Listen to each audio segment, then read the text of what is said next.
الحمد لله رب العالمين وصلى الله على نبينا محمد وعلى آله وصحبه أجمعين أما بعد فمرحبا يا طالب العلم في قناة مبادئ اللغة. Bienvenue à tous sur notre chaîne مبادئ اللغة pour nouvelle vidéo. الأجرومية الدرس الخامس. علمنا فيما سبق أن الكلمة تنقسم إلى قسمين: معرب ومبني. وعلمنا أن المعرب هو الذي يتغير آخره بسبب العامل. وعلمنا أن الإعراب إما أن يكون لفظيا وإما أن يكون تقديريا وإما أن يكون محليا. والإعراب اللفظي هو الإعراب الذي تظهر علامته في الكلمة، مثل جاء زيد. هنا الضمة هي علامة الإعراب وهي ظاهرة في الكلمة. والإعراب التقديري هو الإعراب الذي لا تظهر علامته لمانع. وموانع ظهور علامة الإعراب ثلاثة: التعذر والثقل والمناسبة، مثاله جاء موسى. والإعراب المحلي هو الإعراب للكلمات المبنية وللجمل. أقسام الإعراب. درسنا أن الإعراب ينقسم إلى 4 أقسام: الرفع والنصب والجر والجزم. ودرسنا علامات هذه الأقسام الأصلية، وهي الضمة في الرفع والفتحة في النصب والكسرة في الجر والسكون في الجزم. ومعنى ذلك أننا إذا رأينا كلمة تنتهي بضمة فالأصل فيها أن تكون مرفوعة، وإذا رأينا كلمة تختتم بفتحة فالأصل فيها أن تكون منصوبة، وكذلك بالكسرة والسكون. Nous avons étudié précédemment que l'Irab est de 4 catégories: Al-Raf, Wal-Nasb, Wal-Jar, Wal-Jazm. Nous avons étudié que pour chaque catégorie, il existe des signes distinctifs, des signes particuliers. C'est ce que nous appelons Alamatu al-I'rab. Les signes de l'Irab de base sont la Dhamma pour le Raf, la Fatha pour le Nasb, la Kasra pour le Jar et le Sukun pour le Jazm. Donc la base est que toutes les fois où nous verrons un mot avec une Dhamma, c'est que celui-ci est marfou, qu'il appartienne à la première catégorie de l'Irab. De même que toutes les fois où nous verrons un mot qui finit par une fatha, eh bien la base est que celui-ci est mansoub, et ainsi de suite. ودرسنا أن الرفع يشترك فيه الاسم والفعل، وكذلك النصب يشترك فيه الاسم والفعل. أما الجر فينفرد به الاسم، والجزم ينفرد به الفعل. Nous avons étudié également que le raf est propre pour les noms et les verbes, de même que le nasb. Quant au jar, il est spécifique au nom et le jazm, il est spécifique au verbe. Donc la base est que le nom ne prenne pas de soukoun comme signe distinctif de l'Irab, de même que le verbe ne prenne pas de kasra comme signe distinctif de l'Irab. Babu ma'rifati alamati al-i'rabi. Alamatu al-i'rabi qismani: علامات أصلية وعلامات فرعية. Les signes distinctifs de l'Irab sont de 2 types: des signes distinctifs de base, asliyatun, et des signes distinctifs secondaires, far'iyatun. Ceux-ci seront spécifiques à certaines catégories de mots que nous verrons par la suite. علامة الإعراب الأصلية هي كما قلنا الضمة في الرفع والفتحة في النصب والكسرة في الجر والسكون في الجزم.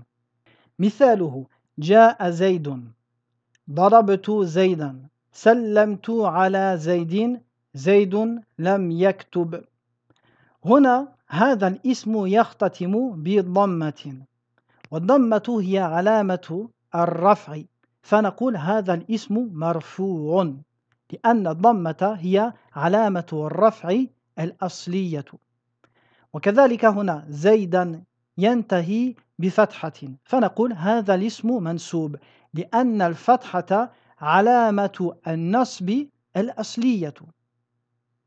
وكذلك هنا زيد، زيد ينتهي بكسرة والكسرة علامة الجر الأصلية فنقول هذا الاسم مجرور. ويكتب ينتهي بسكون فنقول هذا الفعل مجزوم لأن السكون علامة الجزم الأصلية. قال ابن آجروم رحمه الله تعالى للرفع 4 علامات الضمة والواو والألف والنون. علامة الرفع هي 4 الضمة وهي الأصل، العلامة الثانية الواو وهي فرع، والعلامة الثالثة الألف وكذلك هي فرع، والعلامة الرابعة هي النون وهي كذلك فرع. فنعرف الكلمات المرفوعة بهذه العلامات الأربع. Les signes du raf sont au nombre de 4. Un signe qui est de base et 3 qui sont secondaires. Le premier de base est, comme nous l'avons dit, ad-damma. Ensuite, les signes secondaires sont le waw, wal alif, wal nun.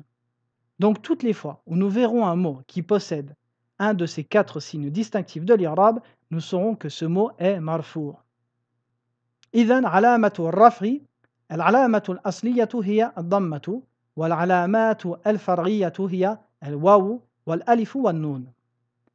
مثاله جاء زيد، زيد ينتهي بضمة فالاسم مرفوع والضمة هي العلامة الأصلية في الرفع. جاء المسلمون هنا ينتهي بالواو. جاء الطالبان هنا ينتهي بالألف. المسلمون يكتبون هنا بالنون. فهنا نعرف أن هذه الكلمات كلها مرفوعة. Donc ici, le mot zaid finit par une damma. La damma est la base pour le raf. Nous savons que ce mot est marfou'. Al-Muslimun wa Talibani finissent par le waw et l'alif. Nous verrons par la suite ce qu'est le nun qui les suit. Donc nous savons que ces deux mots sont marfou' car ils finissent par les signes distinctifs de l'irabe du raf, le waw et l'alif. Yaktubun, le verbe yaktubun finit par un nun. Nous savons donc que ce verbe est marfou'. Donc voici comment reconnaître la catégorie de l'irabe d'un mot.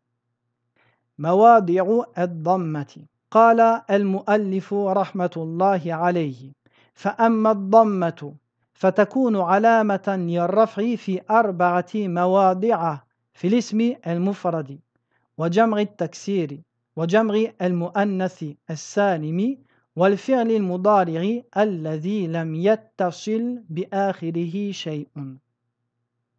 ذكر هنا المؤلف أنواع الكلمات التي نجد فيها الضمة علامة للرفع فنقول مواضع الضمة علامة للرفع 4. الموضع الأول في الاسم المفرد، الموضع الثاني في جمع التكسير، والثالث في جمع المؤنث السالم، والرابع في الفعل المضارع الذي لم يتصل به شيء. فهذه تكون علامتها في الرفع الضمة. L'auteur ici nous mentionne tous les types de mots où nous trouverons la damma comme signe distinctif du raf. Nous savons que la damma est le signe de base pour le raf. Seulement l'auteur ici nous donne encore plus de renseignements sur celle-ci. Il va nous dire tu trouveras la damma dans 4 mots précisément. Ces 4 mots sont al-ism al-mufrad, le mot singulier. Le deuxième, jam'u taksir, c'est un type de pluriel que nous allons voir. Le troisième, jam'u al-mu'annathi salim, le pluriel féminin sain. Nous allons le voir également. Le quatrième, le verbe mudari' auquel nous n'avons rien suffixé. Nous allons voir ce que cela veut dire en détail. إذن علامة الرفع هي قسمان أصلية وفرعية وعلامة الرفع الأصلية هي الضمة وهذه الضمة نجدها في 4 كلمات. المفرد مثال زيد في الفصل زيد نجد هنا الضمة فهذه الضمة علامة الرفع. جمع التكسير الكتب في الفصل. الكتب جمع تكسير ونجد فيه الضمة. جمع المؤنث السالم. مثال: المسلمات في الفصل، نجد هنا الضمة. المضارع الذي لا يتصل به شيء، يكتب زيد، هنا نجد كذلك الضمة. ففي هذه الكلمات تكون الضمة علامة رفعها. Donc les signes distinctifs du raf sont de deux types. Fariyatun, secondaire, asliyatun, de base. Le signe de base est la dhamma. Cette dhamma, nous la retrouverons dans 4 types de mots. Al-mufrad, le singulier, zaydun fil fasli. Le jam'u taksir, al-kutubu fil fasli. Jam'u al-mu'annathi salim, al-muslimatu fil fasli. Et le 4e cas, al-mudari' alladhi la yattasilu bihi shay'un, yaktubu zaydun. Donc, vous voyez que dans ces 4 mots, nous trouvons la dhamma. Et cette dhamma ici est le signe distinctif de l'irab ar-raf'a. L'auteur ici a mentionné plusieurs types de mots. Il a mentionné al-mufrad, le singulier, al-jam', le pluriel. Fa'lam anna l'isma yanqasimu ila thalathati aqsamin bi'atibari al-adadi. ينقسم إلى مفرد، والمفرد ما دل على واحد أو واحدة، وينقسم إلى مثنى، والمثنى ما دل على اثنين أو اثنتين، وينقسم كذلك إلى جمع، والجمع ما دل على أكثر من اثنين أو أكثر من اثنتين. Avant d'expliquer les paroles de l'auteur, il est important de savoir que le nom dans la langue arabe, du point de vue de son nombre, se classe en 3 catégories. Al-mufrad, le singulier, qui indique une seule chose, que celle-ci soit féminin ou masculin, un homme ou une femme. Le duel, qui indique 2 choses, masculin ou féminin, tels que 2 hommes ou 2 femmes. Et le pluriel, qui indique plus de 2 choses masculins ou plus de 2 choses féminins, c'est-à-dire à partir de 3 jusqu'à l'infini. أولاً الاسم المفرد. الاسم المفرد هو الاسم الذي يدل على واحد أو واحدة. Donc c'est le nom qui indique un ou une. علامة الرفع للاسم المفرد الضمة. Et le signe du raf pour le mot singulier est toujours la dhamma. Exemple: زيد قائم. زيد اسم مفرد. فزيد علامة الرفع هنا الضمة. فنقول زيد مبتدأ مرفوع وعلامة رفعه الضمة الظاهرة. هند قائمة. هند كذلك هنا اسم مفرد فعلامة الرفع هنا الضمة. الكتاب مفيد. الكتاب كذلك اسم مفرد فعلامة الرفع هنا الضمة. وكذلك في الإعراب التقديري تقول موسى قائم وليلى قائمة. موسى اسم مفرد فنقول مبتدأ مرفوع وعلامة رفعه الضمة المقدرة منع من ظهورها التعذر. Tous ces mots ici sont au singulier. Zaydun, Hindun, de même que Moussa et Leila. Donc tous ces mots sont au singulier. Eh bien, le signe distinctif de l'irab au raf pour ces mots est toujours la dhamma, que celle-ci soit apparente ou muqaddar, comme nous l'avons vu précédemment. Tel que Moussa, ici la dhamma est muqaddara. Ce qui a empêché qu'elle apparaisse, c'est l'incapacité de la prononcer avec le alif à la fin du mot. Mais nous considérons qu'elle est présente. Donc Zaydun, nous dirons mubtada'un marfu'un wa alamatu raf'ihi ad-dammatu adh-dhahiratu. Nous verrons ce qu'est un mubtada par la suite. Retenez seulement que quand nous faisons l'irab d'un mot, nous mentionnons plusieurs choses. La première, quel est le rôle du mot dans la phrase. Ici, il est mubtada. La deuxième, quel est son i'rab. Ici, il est marfou'. Ensuite, il nous faut préciser le signe distinctif du raf' ici. Le mot est singulier, son signe distinctif est la dhamma. Donc nous disons wa alamatu raf'ihi ad-dammatu. Ensuite, nous précisons si cette dhamma est apparente ou cachée. Nous disons al-zahiratu ou al-muqaddaratu. Et si elle est cachée, nous précisons la cause ou ce qui l'a empêché d'être apparente. Nous disons mana'a min ظهورها التعذر. Ceci est la façon complète de faire l'irab d'un mot. قلنا الاسم ينقسم باعتبار العدد إلى مفرد ومثنى وجمع. واعلم أن الجمع ينقسم كذلك إلى قسمين: جمع التكسير وجمع سالم.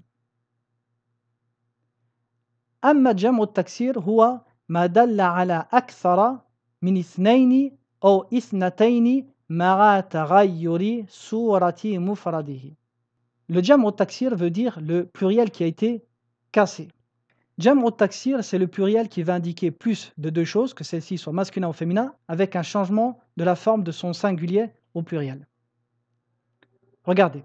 Asadun, jam'uhu usudun. Huna taghayarat al-harakat. الفتحة هنا صارت ضمة هنا. الفتحة هنا كذلك صارت ضمة هنا. طريق جمعه طرق. هنا حذفت الياء وتغيرت الحركات. كتاب جمعه كتب. كذلك حذفت الألف وتغيرت الحركة. حديقة حدائق. هنا حذفنا الياء وزيد ألف وهمزة.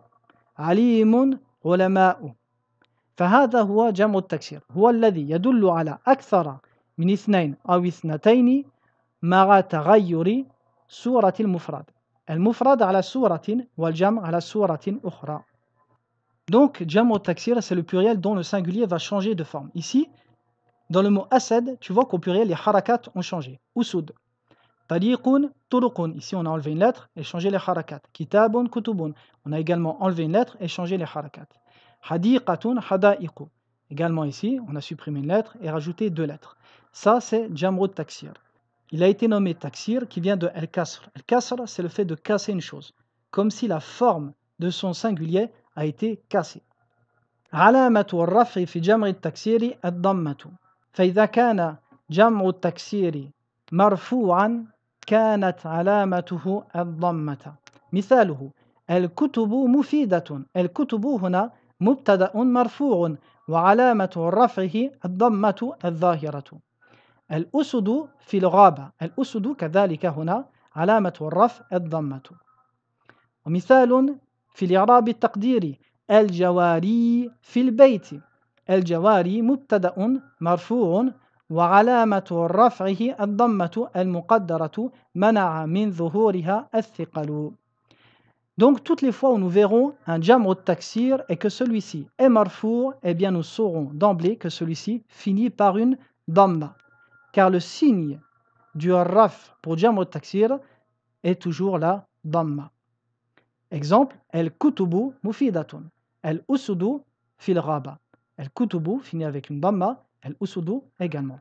Car les deux sont des jam'u taksir et les deux sont marfou. قلنا الاسم باعتبار العدد ينقسم إلى مفرد ومثنى وجمع. الجمع ينقسم إلى جمع التكسير وجمع السالم. وجمع السالم ينقسم كذلك إلى قسمين: مذكر ومؤنث. وهذا موضع الثالث للضمة في الرفع، هو جمع المؤنث السالم. وجمع المؤنث السالم هو ما دل على أكثر من اثنتين بزيادة ألف وتاء في آخره. Nous savons maintenant que le pluriel est de deux types. Jam'u taksir, un pluriel dont la forme du singulier va changer au pluriel, et un jam'u salim. Jam'u salim est également de deux types. Jam'u al-mu'annath salim ou jam'u al-mudhakkar salim. Salim veut dire littéralement sain. Ces pluriels ont été nommés de cette manière car la forme de leur singulier ne change pas. Elle est saine de tout changement, contrairement au jam'u taksir. Seulement, nous rajoutons à la fin du mufrad deux lettres qui indiqueront le pluriel. Ces deux lettres sont différentes entre le pluriel masculin et féminin. En l'occurrence, pour le pluriel féminin, il s'agira d'ajouter un alif et un ta. Donc, jam'u al-mu'annath salim est ce qui indique plus de deux choses féminines en ajoutant un alif et un ta à la fin. Exemple, muslimatun mufrad wa jam'uhu muslimatun. Shajaratun jam'uhu shajaratun. Huna kadhalika jam'u al-mu'annath salim. Le mot muslima ici est un singulier. Au pluriel, nous dirons muslimat. tu constates que la forme du singulier ici n'a pas changé. Mim avec une damma, sin avec un soukoun, lem avec une kasra et un mim avec une fatha. Seulement nous rajoutons un alif et un ta à la fin du mot. Et ceci est jam'u al-mu'annathi as-salim. Shajaratun, singulier, shajaratun au pluriel. الأسماء التي تجمع جمع المؤنث السالم أنواع. Quels sont les mots qui ont pour pluriel جمع المؤنث السالم? Parmi ces mots, علم المؤنث, le nom propre féminin. Tous les noms propres féminins, que ceux-ci terminent par un ta ou non, tels que Hind, al-Jamr, Hindat, Fatimatu, Fatimat. Deuxième type, كل اسم آخره تاء التأنيث. Tous les noms qui auront un ta ou ta'nith à la fin. Quand bien même ce nom serait un nom propre masculin. Shajaratun au singulier, shajaratun. Hamzatu, qui est un nom propre masculin, mais celui-ci termine avec un ta ou ta'nith, donc nous pouvons faire son pluriel avec jam'u al-mu'annathi salim. Nous disons hamazat. Troisième type, sifatul mu'annathi al-makhtumatu bit-ta. Tout adjectif féminin qui finit avec un ta, tel que murdi'atun. Nous disons murdi'atun, jamilatun, jamilatun au pluriel. Quatrième type, sifatun li jamr al-mudhakkari ghayri al-aqil. Un adjectif pour un nom masculin au pluriel dépourvu de raison. Exemple, jibalun ici est un pluriel masculin pour quelque chose dépourvu de raison. Eh bien, son adjectif se fera avec jam'u al-mu'annathi as-salim. Nous dirons jibalun rasiyatun, ayyamun jamilatun. Quatrième type, ma kana fi akhirihi alamatun min alamati at-ta'nith, alif al-mamdouda ou alif al-maksura. Les noms qui finiront par un signe distinctif du féminin qui est alif al-mamdouda ou alif al-maksura, tels que Layla, nous dirons Laylayat, Kubra, Kubrayat. Donc tous ces types de noms auront comme pluriel jam'u al-mu'annathi as-salim. علامة الرفع في جمع المؤنث السالم الضمة. مثاله المسلمات. المسلمات هنا مرفوعة فعلامة الرفع الضمة، فنقول المسلمات مبتدأ مرفوع وعلامة رفعه الضمة الظاهرة. الطالبات في المدرسة. الطالبات كذلك مبتدأ مرفوع وعلامة رفعه الضمة الظاهرة. Comme l'a mentionné l'auteur, jam'u al-mu'annathi salim, quand il sera marfou, aura toujours comme signe distinctif la dhamma. Donc nous connaissons la terminaison de jam'u al-mu'annathi salim quand celui-ci est marfou. Sa terminaison sera toujours la dhamma, telle que al-muslimatu fi al-masjidi. Al-muslimatu huna mubtada'un marfu'un wa alamatu rafihi ad-dhamma. Pourquoi la dhamma? Car il est jam'u al-mu'annathi salim. Al-mawdi'u ar-rabi' للضمة في الرفع المضارع الذي لا يتصل به شيء. درسنا أن الفعل ينقسم إلى ثلاثة أقسام: الماضي والمضارع والأمر. أما المضارع فينقسم إلى قسمين: مبني ومعرب. سندرس فيما بعد أن المضارع يكون مبنيا أحيانا، والأصل فيه أن يكون معربا. والمعرب للفعل المضارع قسمان: الأفعال الخمسة سندرسها في الدروس المقبلة، والقسم الثاني لم يتصل بآخر شيء، وهذا هو الأصل فيه. وعلامة الرفع للفعل المضارع الذي لم يتصل بآخره شيء الضمة، ومعنى ذلك ألا يتصل بآخره أحد الضمائر الرفع الثلاثة، وهي ألف الاثنين وياء المخاطبة وواو الجماعة. فإذا اتصل بالفعل المضارع أحد هذه الضمائر كانت علامة الإعراب فرعية. أما إذا لم يتصل به أحد هذه الضمائر كانت علامة الإعراب أصلية، فتكون علامة الرفع الضمة. مثاله يكتب زيد، يسعى زيد، يدعو زيد. يكتب نقول فعل مضارع مرفوع وعلامة رفعه الضمة الظاهرة. يسعى زيد نقول فعل مضارع مرفوع وعلامة رفعه الضمة المقدرة منع من ظهورها التعذر. يدعو زيد، يدعو فعل مضارع مرفوع وعلامة رفعه الضمة المقدرة منع من ظهورها الثقل. Le signe distinctif du raf pour le verbe mudari' qui ne fait pas partie de al-af'al wal khamsa est la dhamma. Ce qui est voulu par lam yattasil bihi shay, c'est-à-dire que aucun des trois pronoms qui est alif al-ithnayn ou ya al-mukhataba ou waw al-jama'a est suffixé au verbe. Ces trois pronoms que nous allons étudier par la suite, quand ceux-ci sont suffixés au verbe, alors le signe distinctif de l'irab du verbe sera secondaire. Et c'est ce qu'on appelle al-af'al ou al-khamsa, les 5 verbes. Donc, quand le verbe mudari' ne fera pas partie de cette catégorie, son signe distinctif sera la dhamma, que celle-ci soit apparente ou muqaddara, sous-entendu. Apparente telle que yaktubu ou sous-entendu telle que yas'a. Donc voici les 4 endroits où nous trouverons la dhamma pour le raf. Le mufrad, jamu taksir, jamu al-mu'annath salim, والفعل المضارع الذي لم يتصل به شيء. Et voici la vidéo d'aujourd'hui qui s'achève. Je vous dis à très bientôt pour une prochaine vidéo. Wa sallallahu ala nabiyyina Muhammadin wa ala alihi wa sahbihi wa sallam.